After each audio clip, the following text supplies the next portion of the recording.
நடிகர் விஜயிடமிருந்து தனக்கு விவாகரத்து பெற்று தருமாறு செங்கல்பட்டு குடும்ப நல நீதிமன்றத்தில் சங்கீதா மனு தாக்கல் செய்திருக்கின்றார்.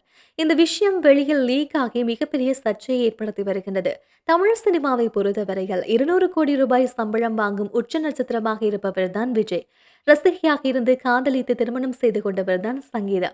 இவர்களுக்கு திருமணமாகி 27 ஆண்டுகள் கடந்திருக்கின்ற நிலையில் இவர்களுக்கு 25 வயதில் ஜேசன் சஞ்சய் என்கின்ற மகனும் 20 வயதில் திவ்யா ஷாயா என்கின்ற மகளும் இருக்கின்றார்கள்.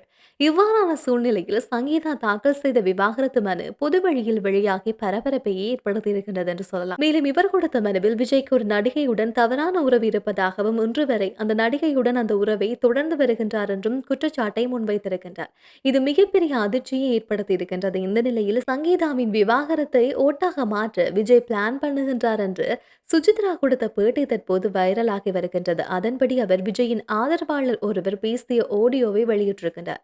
இவற்றுக்கெல்லாம் காரணம் விஜயை தேர்தலில் வெற்றி பெற வைக்க வேண்டும் என்பதுதான் என்று தெரிவித்திருக்கின்றார். மேலும் விஜயின் கட்சியை சேர்ந்தவர்கள் தான் விவாகரத்து பற்றிய செய்தியை வேண்டுமென்றே லீக் பண்ணியிருக்கின்றார்கள். அவர்களுக்கு 2 பாயிண்ட் மட்டுமே நோக்கம். ஒன்று, திமுகவுக்கு எதிராக மக்களை தூண்டிவிட வேண்டும். ஆனால் விஜயின் குழந்தைகளுக்கும் சங்கீதாவுக்கும் எதிராக வரும் கருத்துக்களையும் கட்டுப்படுத்த வேண்டும். இதனால் அவர்களை இதில் இழுத்து விடாமல் இந்த விஷயத்தை கொண்டு செல்லுமாறு தெரிவித்திருக்கின்றார். இதன்படி இந்த விடயம் தற்போது திமுகவுக்கு எதிராகவும் சங்கீதாவுக்கு எதிராகவும் புகைந்து கொண்டு வருகின்றது.